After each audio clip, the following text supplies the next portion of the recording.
नमस्कार दोस्तों, स्वागत है आपका daily one topic by AK YouTube channel पर। असिस्टेंट प्रोफेसर के फॉर्म भरे जा चुके हैं। अब उसमें जिन्होंने भी फॉर्म लगाए हैं वो तैयारी कर रहे होंगे। साथ में नए विषय के साथ अपने सब्जेक्ट के साथ वो राजस्थान का भी अध्ययन कर रहे होंगे। राजस्थान का अध्ययन करते समय उनके दिमाग में कई प्लस माइनस चलते रहते हैं। उस प्लस माइनस को मैं थोड़ा सा कंट्रोल करने की यहाँ पे कोशिश करूँगा। पुराना पेपर है, वैकेंसी है ये 2014 की ये वैकेंसी है, जिसका पेपर 2016 में लिया गया था। इस पेपर को मैं यहाँ पे आपके सामने दिखा रहा हूँ। 100 प्रश्न हैं, 50-50 प्रश्न करके 2 भागों में आप तक ये पहुँच जाएंगे। हर विषय, कोई भी विषय हो, असिस्टेंट प्रोफेसर की वैकेंसी में बैठ रहा हो जिसने फॉर्म भरा है, उसके लिए ये पुराना पेपर एक आउटलाइन का काम करेगा। किस विषय को कहाँ तक उसको पढ़ना चाहिए या फिर वो अपनी स्ट्रेटेजी बना सकता है। पुराने पेपर्स को हमेशा देखना चाहिए और देखना कहीं ना कहीं तक लाभदायक होता है। ठीक है, तो मैं आपको शुरुआत करता हूँ प्रश्न नंबर 1 से 50 तक चलने की। ज़्यादा बड़ा वीडियो नहीं होगा, लेकिन आपके बहुत सारी चीज़ें आपके दिमाग में क्लियर हो जाएंगी कि असिस्टेंट प्रोफेसर में भी ऐसे सवाल पूछे जाते हैं या फिर ऐसे सवाल पूछे जाते हैं। जैसा भी आपका एक्सप्रेशन आए आप कमेंट करके हमें बता सकते हैं। तो चलिए शुरू करते हैं दोस्तों। 2021 में हम सब आ चुके हैं। ये वर्ष हमारा खुशहाल बीते। इसी के साथ प्रश्न नंबर 1 देखिए, जनरल स्टडीज़ ऑफ राजस्थान का है, रम्मत क्या है। जैसे कि राजस्थान का आप नॉलेज रखते हैं, राजस्थान का जीके आप पढ़ते रहते हैं, तो जो लोक नाट्य हैं, लोक वाद्य हैं, संस्कृति और इतिहास वाले आप उसमें पढ़ेंगे, पार्ट पोर्शन में पढ़ेंगे। तो रम्मत एक क्या है दोस्तों, एक लोक नाट्य है। रम्मत क्या है, एक लोक नाट्य है। ठीक है, प्रश्न का लेवल आप देखते जाइएगा। जरूरी नहीं इसी लेवल पे प्रश्न आए, थोड़े बढ़ के आ सकते हैं या इसी समान आ सकते हैं, लेकिन ऐसे तो आ ही सकते हैं, ये चीज़ तो क्लियर होती है। प्रश्न नंबर 2 देखिए, मोरचंग क्या होता है। देखिए मोरचंग, यहीं पे मैं आपको बता दूं कि जो आपके वाद्य यंत्र हैं, जो आपके नाटकों के प्रकार हैं, ठीक है, राजस्थान की वेशभूषा है, इनमें से बहुत सारे प्रश्न इसमें पूछे गए हैं। तो मोरचंग जो है ये आपका क्या है, वाद्य यंत्र है। ठीक है, अब ये तो ऐसा पूछ लिया बिल्कुल सिंपल कि ये क्या है, ये क्या है। या फिर प्रश्न ऐसे भी आ सकते हैं कि रम्मत के कुछ कलाकार, इनमें से कौन सा रम्मत से संबंधित नहीं है या रम्मत से संबंधित है। तो आपको मतलब इन लोक नाट्यों को थोड़ा सा डीपली अध्ययन करना पड़ेगा, या फिर जो भी राजस्थान की जो सामान्य अध्ययन में जो पॉइंट हैं, लोक नाट्य नहीं कहकर सभी पॉइंट्स को आपको थोड़ा थोड़ा डीप नॉलेज लेनी पड़ेगी, ताकि उनमें एक एक दो दो विशेषताओं के साथ आप उनको जोड़ सकें। ठीक है, मैं जितनी आपकी मदद हो सकेगी मैं करूँगा। प्रश्न नंबर 3 देखिए, निम्नलिखित में से कौन सा शासक जालोर के चौहान वंश से संबंधित नहीं था। तो जालोर के चौहान वंश से संबंधित जो थे वो यदि हमें पता होगा तो हम बता पाएंगे कि कौन सा संबंधित नहीं था। ठीक है, तो यहाँ पर ऑप्शन नंबर 1 जो है वत्सराज, नागवट वंश था। ठीक है, तो वत्सराज इससे संबंधित नहीं था। चलिए प्रश्न नंबर 4, बौद्ध धर्म से संबंधित पुरातात्विक अवशेष कहाँ मिले हैं। तो ये मिले हैं दोस्तों बैराठ में। ठीक है, विराटनगर बैराठ जो है वहाँ से बौद्ध धर्म से संबंधित पुरातात्विक अवशेष मिले हैं। 5वां प्रश्न देखिए, 1857 में कोटा में विद्रोह का नेता कौन था। तो 1857 की क्रांति आप पढ़ेंगे, जरूर पढ़ेंगे। अब वो जो क्रांति पढ़ेंगे उसमें कोई भी प्रश्न उठकर आ सकता है, तो सीधा सीधा पूछ लिया कि कोटा में जो विद्रोह हो रहा था उसका नेता कौन था। ठीक है, तो ये थे यहाँ पे जयदयाल। ओके, चलिए प्रश्न नंबर 6, कौन सा मेला वर्ष में 2 बार आयोजित होता है। तो राजस्थान के मेले आप पढ़ेंगे, तो ऐसा कौन सा मेला है जो वर्ष में 2 बार आयोजित होता है। तो यहाँ पर जो आपका राइट ऑप्शन हो जाएगा वो है करणी माता का मेला, वर्ष में 2 बार आयोजित होता है। सभी मेलों का आप अध्ययन करेंगे, किसी से भी प्रश्न पूछा जा सकता है, सभी को एक बराबर टॉपिक लेके चले आप। ठीक है, कई बार लगता है कि ये बहुत सरल है, ऐसा तो पूछा ही नहीं जा सकता, और वो पूछ लिया जाता है। प्रश्न नंबर 7, बीकानेर के मथेरण समुदाय के संबंध में दिए गए निम्नलिखित कथनों को सावधानी से पढ़ना है और इसमें जो कथन सही है उस कूट का चयन करना है। ठीक है, तो बीकानेर चित्र शैली के विकास में इनका प्रचुर योगदान है। मथेरण समुदाय का महाराजा अनूप सिंह के काल में मथेरण समुदाय को संरक्षण मिला। मथेरण विशेषकर शासकों के व्यक्तिगत चित्र उकेरने के लिए जाने जाते हैं। मथेरण, जो अपने आप को महात्मा भी कहते हैं, एक जैन समुदाय हैं। ठीक है, तो इसमें सारे ही जो पॉइंट हैं वो सही है, मतलब ऑप्शन नंबर 4 ये सभी क्या है यहाँ पर सही हो जाते हैं। प्रश्न नंबर 8 पे चलिए। तिमणिया, अब देखिए आपने बहुत सारी ऐसी गाइड्स किताबें, राजस्थान की जो सामान्य राजस्थान अध्ययन की किताबें चलती हैं उनमें आपको ये पॉइंट बिल्कुल सरल भाषा में मिल जाएंगे। तो प्रीफर करेंगे सबसे पहले उन किताबों का आप अध्ययन करें जो टेक्स्ट बुक चल रही हैं, सिक्स क्लास से लेकर 12th क्लास तक जो राजस्थान के सामान्य अध्ययन की जो पोर्शन है उनका आप अध्ययन करें, क्योंकि उसमें भाषा बहुत सरल होती है, बच्चों के हिसाब से बनाई जाती है और ज़्यादातर क्वेश्चन वहीं से पुटअप होकर आते हैं, या फिर आपके पास कोई गाइड है तो आप उसका भी सहारा ले सकते हैं।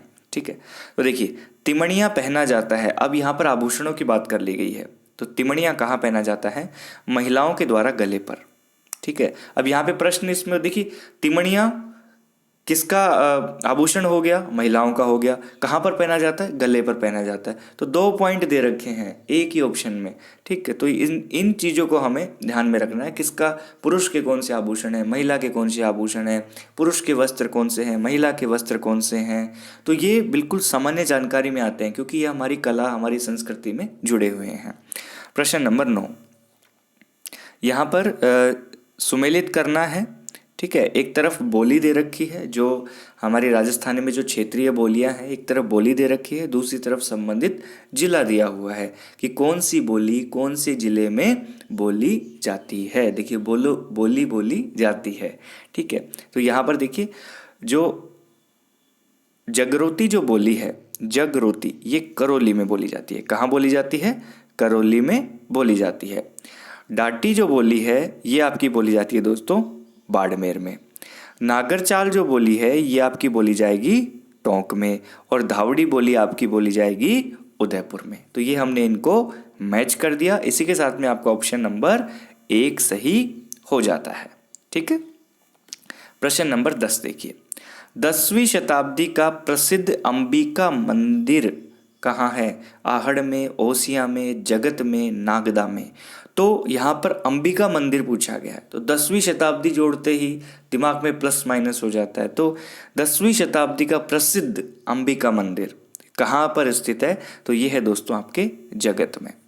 प्रश्न नंबर 11, मेवाड़ पुकार से संबंधित यहाँ पर देखना है कि वो क्या था मेवाड़ पुकार। इसमें रिलेटेड हमें जो सही जो है उसको हमें चुनना है। ठीक है, तो मेवाड़ पुकार जो था ये मोतीलाल तेजावत द्वारा तैयार एक मांग पत्र था जो महाराणा मेवाड़ को प्रस्तुत किया गया था। ये यहाँ पे राइट ऑप्शन है। तो मोतीलाल तेजावत द्वारा तैयार एक मांग पत्र का नाम क्या था? मेवाड़ पुकार। प्रश्न नंबर 12 देखिए। प्रश्न नंबर 12 देखिए, गलत युग्म को हमें चुनना है। साहित्य रचना और संबंधित साहित्यकार का यहाँ पर गलत क्या लिखा हुआ है उसे हमें चुनना है। ठीक है, तो बाथा में भूगोल हरीश भादानी का साहित्य है, मेघमाल सुमेर सिंह शेखावत का साहित्य है, राधा सत्यप्रकाश जोशी का साहित्य है, और बादली चंद्र प्रकाश देवल का साहित्य नहीं है। तो ऑप्शन नंबर 1 इसमें गलत युग्म है, इसलिए हमें यहाँ पर 1 को टिक करना पड़ेगा। ठीक है, चलिए प्रश्न नंबर 13 देखिए। राजस्थान में किस भौतिक क्षेत्र में मुकुंदरा की पहाड़ियाँ स्थित हैं? किस भौतिक क्षेत्र में मुकुंदरा की पहाड़ियाँ स्थित हैं? भौतिक क्षेत्र में शेखावटी हो गया, दक्षिणी अरावली हो गया, माही बेसिन हो गया, हाड़ौती पठार हो गया। तो यहाँ पर मुकुंदरा की पहाड़ियाँ आपसे पूछी गई हैं, तो हाड़ौती पठार में। प्रश्न नंबर 14, अनास, एराव व सोम जिस नदी की सहायक नदियाँ हैं वह कौन सी है? अनस, एराव और सोम जिस नदी की सहायक नदियां हैं वो नदी है दोस्तों आपकी माही। कौन सी है? माही। प्रश्न नंबर 15, डेगाना जिस खनन के लिए जाना जाता है, डेगाना किस खनन के लिए जाना जाता है? टंगस्टन के लिए जाना जाता है। तो यहाँ पर आपके जो खनिजों से संबंधित है वो प्रश्न आ चुके। प्रश्न नंबर 16, निम्न में से कौन से जिलों का युग्म राजस्थान में कत्था अकेसिया कटेचु का मुख्य उत्पादक है? कत्थे का मुख्य उत्पादक कौन सा है? उस जिले युग्म को हमें यहाँ पे टिक करना है। तो उदयपुर एवं चित्तौड़गढ़। ठीक है, प्रश्न नंबर 17, राष्ट्रीय मरुउद्यान को किस नाम से भी कहा जाता है या जाना जाता है? राष्ट्रीय मरुउद्यान को किस नाम से भी जाना जाता है? तो ये आपका है दोस्तों जीवाश्म उद्यान, फॉसिल पार्क, इस नाम से भी उसको जाना जाता है। ठीक है। प्रश्न नंबर 18, ये विवादित है, जो कि आरपीएससी की बिल्कुल ऑफिशियल की के साथ मैं आपको बता रहा हूँ। तो निम्न में से कौन सी परंपरागत जल संरक्षण की विधि नहीं है, पूछा गया है। तो नाड़ी, खडीन, तालाब, टोबा, इसमें बिल्कुल स्टार लगा दिया गया, इस प्रश्न को वहाँ पर डिलीट कर दिया गया। प्रश्न नंबर 19, प्राकृतिक संसाधनों की प्रकृति एवं उपलब्धता के आधार पर वर्तमान में राजस्थान के औद्योगिक विकास में निम्न में से किस निवेश आधारित उद्योग का समूह सर्वाधिक महत्वपूर्ण भूमिका अदा कर सकता है? ये प्रश्न पूछा गया है। राइट ऑप्शन है दोस्तों इसमें खनिज आधारित उद्योग। प्रश्न नंबर 20, निम्न में से कौन सी नस्ल राजस्थान में ऊंट से संबंधित नहीं है? पूगल, बारबारी, गुरहा, मेवाती, इनमें से कौन सी ऊंट से संबंधित नहीं है? तो गुरहा। ठीक है। प्रश्न नंबर 21, राजस्थान में किस जनगणना वर्ष में सर्वाधिक जनसंख्या दशकीय वृद्धि दर अंकित की गई थी? तो कौन सी जनगणना हुई जिसमें सर्वाधिक जनसंख्या दशकीय वृद्धि दर 10 सालों में सबसे ज़्यादा उछाल कब आया, ये अंकित कब की गई? तो ये 1981 की जनगणना में। ठीक है। प्रश्न नंबर 22, राजस्थान के निम्नांकित किन जिलों में लाल लोम, रेड लोम मृदा या मिट्टी पाई जाती है? कौन से वो जिले हैं जिनमें लाल लोम पाई जाती है, ये हमें इसमें बताना है। तो बांसवाड़ा और डूंगरपुर, बांसवाड़ा और डूंगरपुर में क्या पाई जाती है? रेड लोम या लाल लोम मृदा। प्रश्न नंबर 23, निम्नांकित में से कौन सा राजस्थान वानिकी एवं जैव विविधता परियोजना का उद्देश्य नहीं है? कौन सा उद्देश्य नहीं है, ये हमें यहाँ पर बताना है। देखिए, वृक्षारोपण, जैव विविधता संरक्षण, बाढ़ नियंत्रण और जल संरक्षण, तो इनमें से कौन सा नहीं हो सकता? तो बाढ़ नियंत्रण। ठीक है, ये नहीं हो सकता। प्रश्न नंबर 24, राजस्थान में शीतकालीन वर्षा का कारण है, शीतकाल में जो वर्षा होती है राजस्थान में, उसका कारण क्या है? पश्चिमी विक्षोभ। ठीक है, पश्चिमी विक्षोभ तो जनवरी में होती है, मावट कह देते हैं पश्चिमी विक्षोभ से। तो शीतकालीन वर्षा जो कि फसल के लिए बहुत लाभदायक होती है। प्रश्न नंबर 25, सिरोही जिले में तीव्र ढाल युक्त एवं कटी फटी पहाड़ियों का स्थानीय नाम क्या है? 25 में ऑप्शन हो जाएगा भांकर। क्या है? भांकर। प्रश्न नंबर 26, कौन सी नदी अंतः प्रवाहित नदी नहीं है? प्रश्न को ध्यान से पढ़ना है। कौन सी नदी अंतः प्रवाह प्रणाली से संबंधित नहीं है? तो यहाँ पर ऑप्शन हो जाएगा खारी। 27वां, सन 2011-12 में राजस्थान के निम्न जिलों में से किस जिले में सर्वाधिक वन क्षेत्र थे? 2011-12 में राजस्थान के इन 4 जिलों में किस में सर्वाधिक वन क्षेत्र थे? ठीक है, ये हमें यहाँ पे बताना है। तो ये आपका राइट ऑप्शन हो जाएगा उदयपुर। प्रश्न नंबर 28, राजस्थान में कौन सी भेड़ की नस्ल नहीं है? राजस्थान की भेड़, बकरियां, भैंस, गाय, इनकी नस्लें आपको पढ़नी पड़ेंगी पशुपालन में। ठीक है, तो इसमें आपको नस्लों के बारे में ज़रूर अध्ययन करना है। तो भेड़ की कौन सी नस्ल नहीं है, ये हमें बताना है। तो ये दोस्तों मालवी जो नस्ल है, ये राजस्थान में भेड़ की नस्ल नहीं है। प्रश्न नंबर 29, वर्ष 2011 में राजस्थान में नगरीय जनसंख्या का प्रतिशत क्या था? नगरीय और ग्रामीण दो प्रकार की जनसंख्या का प्रतिशत। तो नगरीय जनसंख्या का प्रतिशत 2011 के हिसाब से पूछ लिया तो ये है 24.90%। ठीक है, चलिए प्रश्न नंबर 30 देखेंगे। प्रश्न नंबर 30, राजस्थान में वालरा कृषि का एक प्रकार है। वालरा जो कृषि है ये किस प्रकार की कृषि है? कई प्रश्न तो बिल्कुल सामान्य आपको मिलेंगे। आप कहेंगे ये असिस्टेंट प्रोफेसर में पूछे गए हैं, तो पूछे गए हैं भाई साहब। ठीक है, प्रश्न नंबर 30, स्थानांतरित कृषि जो होती है, शिफ्टिंग जो कल्टीवेशन होता है, वो वालरा। प्रश्न नंबर 31, मगरा क्षेत्र विकास कार्यक्रम राजस्थान में कब प्रारंभ किया गया? ये किया गया 2005-06 में। ठीक है, प्रश्न नंबर 32 देखिए, बीसलपुर बांध किस नदी पर स्थित है? बीसलपुर बांध किस नदी पर स्थित है? तो ये है बनास नदी पर। किस पर? बनास पर। प्रश्न नंबर 33, अनुसूचित जाति की कितनी महिलाएं 14वीं राजस्थान विधानसभा की सदस्य हैं? कितनी महिलाएं 14वीं राजस्थान विधानसभा की सदस्य हैं? ये उस समय का आप करंट क्वेश्चन कह सकते हैं। ठीक है, तो ऐसे प्रश्न अब भी संभावित हैं। ठीक, तो इन आपको मैं कह रहा हूं एक आउटलाइन आपके दिमाग में होनी चाहिए, कहाँ कहाँ से प्रश्न पूछे जा सकते हैं। बात हम ये कर रहे हैं आज। ठीक है, तो उस समय पर 12 राइट ऑप्शन था। प्रश्न नंबर 34, राजस्थान का कौन सा विधानसभा क्षेत्र एक से अधिक जिले में फैला हुआ है? 2013 विधानसभा चुनाव की बात की गई है। 2013 विधानसभा चुनाव की उस समय पर बात की गई है, तो ये है नाथ द्वारा। इसको करंट से रिलेटेड ना माने आप, क्योंकि ये 2014 का पेपर है, ऑफिशियल पेपर है। ऑफिशियल आंसर की के हिसाब से मैं आपको आंसर्स यहाँ पे बता रहा हूँ, ताकि एग्जाम और प्रश्नों का लेवल समझ में आ सके। प्रश्न नंबर 35, संविधान के कौन से अनुच्छेद अधीनस्थ न्यायालयों से संबंधित हैं? तो ये है दोस्तों अनुच्छेद 233 से 237। ठीक है, प्रश्न नंबर 36, राजस्थान लोक सेवा आयोग के प्रथम अध्यक्ष कौन थे? आरपीएससी के ही प्रथम अध्यक्ष यहाँ पर पूछ लिए गए, तो ये है S.K. घोष। ओके, प्रश्न नंबर 37 देखिए क्या कहता है, निम्नांकित कथनों पर विचार कीजिए। इन कथनों को हमें देखना है और उस पर विचार करना है। ठीक है, तो राजस्थान में लोकायुक्त संस्था की स्थापना 1973 में की गई थी। ठीक है, न्यायमूर्ति ID दुआ राजस्थान राज्य के पहले लोकायुक्त थे। तो यहाँ पर हमें देखना है, तो भाई एक और दोनों ही सही है। 1973 में स्थापना हुई और ये पहले लोकायुक्त भी थे। क्वेश्चन नंबर 38 पर हमें जाना है। तो राजस्थान में लोकायुक्त का कार्यकाल होता है। राजस्थान में लोकायुक्त का कार्यकाल होता है, ये यहाँ पर प्रश्न था, लेकिन इस पर स्टार लगा दिया गया। क्या लगा दिया गया? स्टार लगा दिया गया। इस प्रश्न को विवादित बनाया और ये डिलीट हुआ।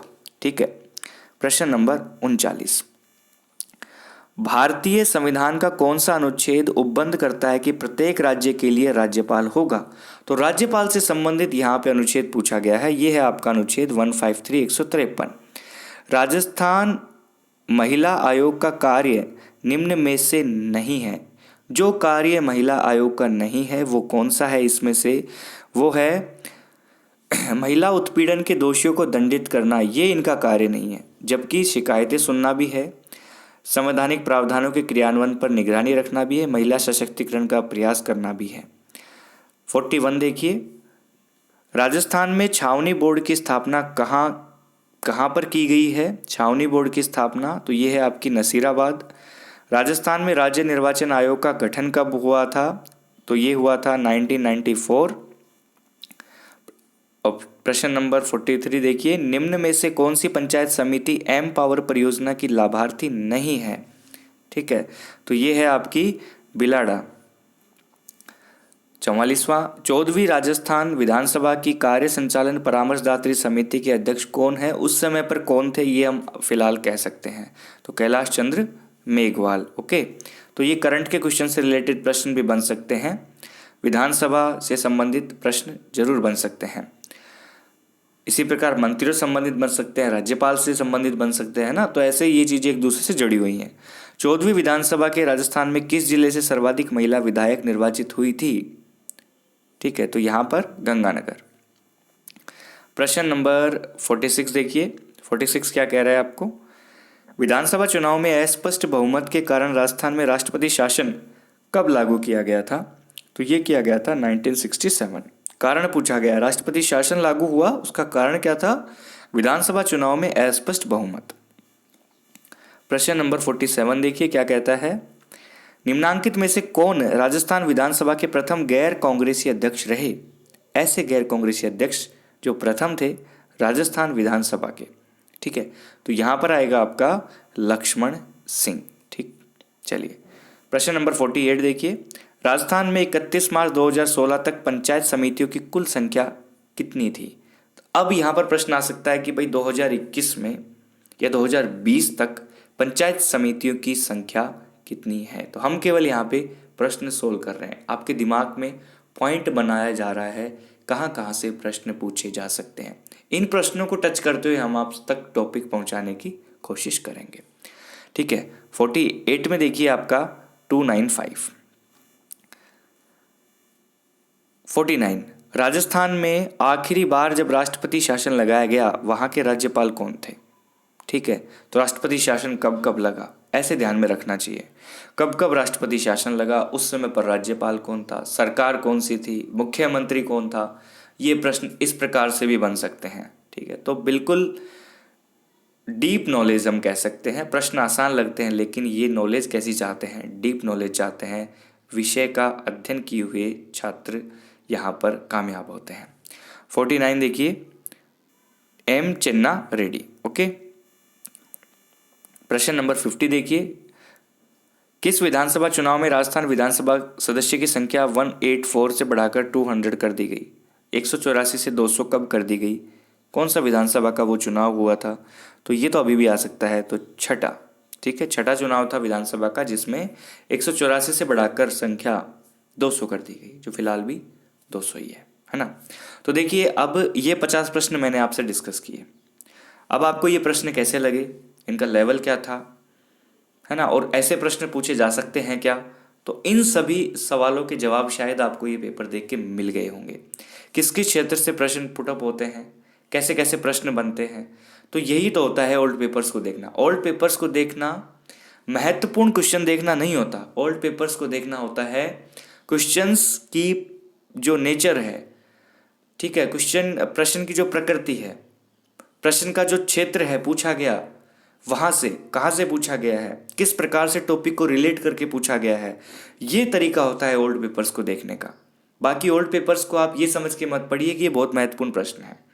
पुराने पेपर्स को हल करना मतलब प्रश्नों की प्रकृति को समझना होता है, एक समझ विकसित हो जाती है, ताकि हम किसी टॉपिक को जब पढ़ते हैं तो हम उसी तरीके से उस पर नज़रें गड़ाते हैं, ताकि ये प्रश्न भी इसमें से ऐसे पूछा जा सकता है। ठीक है ना, तो अगले जो 50 प्रश्न अगले पार्ट में मैं आपको दे दूंगा, ताकि वीडियो आपको बड़ा ना मिले और आपको प्रश्नों की प्रकृति समझ में भी आ जाए। तो इस वीडियो नोट में इतना ही, मिलते हैं नेक्स्ट वीडियो नोट में।